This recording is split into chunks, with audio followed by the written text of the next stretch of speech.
नमस्ते दोस्तों। आज हम एक ऐसे टॉपिक पे बात करेंगे जो शायद हम अक्सर इग्नोर कर देते हैं, लेकिन ये सिर्फ हमारे लिए नहीं बल्कि पूरे देश की इमेज के लिए भी इंपॉर्टेंट है। आज हम बात करेंगे एक खास मेंटालिटी और डिस्क्रिमिनेटरी बिहेवियर की जो हमारे सोसाइटी में प्रिवेलेंट है और कैसे ये हमारी इमेज को ग्लोबल लेवल पर नेगेटिव इंपैक्ट करता है। इंडिया एक डाइवर्स देश है जहां अलग अलग कल्चर्स और ट्रेडिशंस हैं, लेकिन साथ ही साथ एक सच्चाई ये भी है कि हमारी सोसाइटी में कुछ लोगों के अंदर एक रिजिड और डिस्क्रिमिनेटरी सोच है।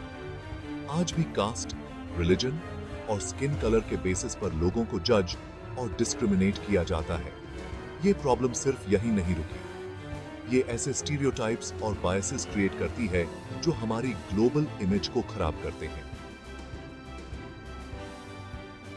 आपको शायद याद हो, कुछ साल पहले स्विट्जरलैंड में कुछ होटल्स ने स्पेसिफिकली इंडियन टूरिस्ट्स के लिए रूल्स बनाए थे। उन्हें कहा गया कि उन्होंने किचन और अदर कॉमन एरियाज में स्पेसिफिक बिहेवियरल गाइडलाइंस फॉलो करनी होंगी। ये रूल्स एक्चुअली तब बनाए गए जब कुछ टूरिस्ट्स ने उनका क्लेanलीनेस और डिसिप्लिन मेंटेन नहीं किया। ऐसे इंसिडेंट्स अन कंट्रीज के लोकल लोगों के लिए एक स्टीरियोटाइप बनाते हैं जो बाकी इंडियंस को भी इंपैक्ट करता है। फिर आप मिडिल ईस्ट और यूरोप में भी कुछ इंसिडेंट्स देख सकते हैं। काफी इंडियंस को वहां अपने बिहेवियर के वजह से डिस्क्रिमिनेशन का सामना करना पड़ता है और ये परसेप्शन और भी स्ट्रेंथन होता है जब न्यूज रिपोर्ट्स या ऑनलाइन रिव्यूज में उन्हें अनहाइजेनिक या लाउड टूरिस्ट्स के तौर पे देखा जाता है। एक और एग्जाम्पल देखने को मिला जब न्यूजीलैंड में कुछ इंडियंस को लोकल कम्युनिटीज के साथ क्लैश की वजह से डिस्क्रिमिनेशन फेस करना पड़ा। उन्होंने वहां पर लाउड गैदरिंग्स और पब्लिक प्लेसेस पर रूल्स फॉलो नहीं किए, जो वहां के सिटीजन्स के लिए कल्चरल शॉक बन गया। ऐसे केसेस के बाद लोगों में इंडियंस के लिए स्टीरियोटाइप बन जाता है कि ये रूल्स फॉलो नहीं करते और लोकल वैल्यूज को इग्नोर करते हैं।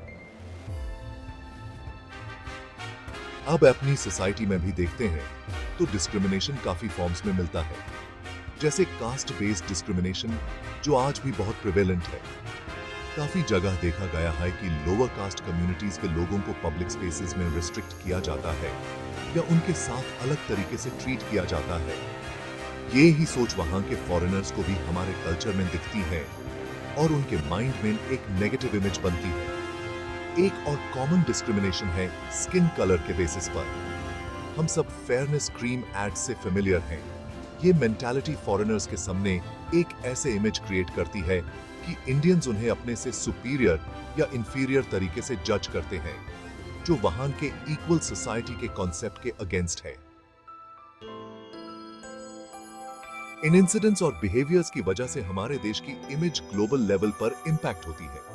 फॉरेनर्स जब इंडिया आते हैं या हमारे लोगों से इंटरैक्ट करते हैं तो इन स्टीरियोटाइप्स के बेसिस पर उनका पहले से एक नेगेटिव इंप्रेशन बन जाता है। ये इंप्रेशन सिर्फ उनके अपने इंटरैक्शंस के बेसिस पर नहीं बल्कि सोशल मीडिया और न्यूज रिपोर्ट से भी बनता है। कई बार फॉरेन कंट्रीज में इंडियंस को स्टीरियोटिपिकल बिहेवियर और रिजिड थिंकिंग के तौर पर देखा जाता है। जब हम अपनी सोच और बिहेवियर फ्लेक्सिबल नहीं रखते या दूसरे कल्चर्स और लोगों को रिस्पेक्ट नहीं करते तो वहां के लोग हमें नैरो माइंडेड समझने लगते हैं। ये चीज उन्हें हमारे साथ कंफर्टेबल फील नहीं करने देती और वो इंडियंस को अनवेलकमिंग या एरोगेंट समझने लगते हैं। अगर हमें अपना इमेज बेटर बनानी है तो पहले हमें अपनी सोच में चेंज लाना होगा। एक दूसरे के कल्चर्स को रिस्पेक्ट करना और सोसाइटी के रूल्स को समझना होगा। चलिए हमारी मेंटालिटी को फ्लेक्सिबल और वेलकमिंग बनाते हैं। अपना माइंडसेट ब्रॉडन करें और दूसरों को जज करने की जगह उन्हें समझने की कोशिश करें। आखिर में अगर हम अपने आप को इंप्रूव करेंगे तो दुनिया में भी हमारा इंप्रेशन इंप्रूव होगा। तो दोस्तों, सोचिए, समझिए और बदलाव लाएं। जय हिंद।